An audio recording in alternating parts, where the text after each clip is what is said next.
It is Wednesday here in Berea. The Browns getting ready for the Bengals, Mary Kay. Still no starting quarterback officially, but I think we all have a pretty good idea of who it's going to be. Yeah, that has been the vibe since even before they left for their bye, that they would come back and try to get RG3 in here for these last 4 games, and he talked like that on Monday. He spoke like that again today, talking about how everyone's going to have to support him in this game. Could be a little gamesmanship from Hugh Jackson. I don't know, but I'm sure we'll have an announcement soon in the next few days. Joe Thomas, by the way, he came up in Hugh Jackson's press conference, and Hugh Jackson said, even in the offseason, Joe Thomas is not going anywhere. Hugh Jackson said, I'm going with him if he does.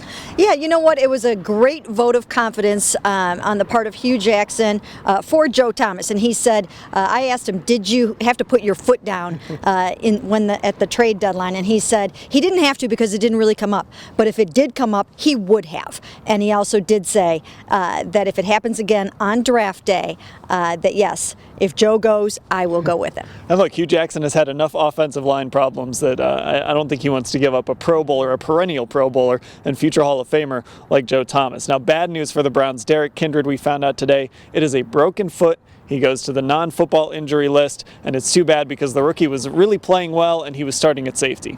Yeah, he really was, and this is another big injury at safety because they also lost Jordan Poyer earlier in the season. So it's another big blow to the defensive back position, which has really just not had any continuity at all this season. And lastly, A.J. Green did not practice today for the Bengals, so that is good news, at least for now, for the banged-up secondary. Yeah, it really is. In the last game, they had A.J. Green. The Browns did not have Joe Hayden. This game, the Browns will have Joe Hayden, and they won't have A.J. Green, so you would have to think that would be a plus. Although in this secondary, it's too early on Wednesday of practice week to say the Browns will have anybody because there have been a lot of injuries that have popped up in practices. It's been a strange year for the Browns. We'll have this full week covered at cleveland.com/Browns.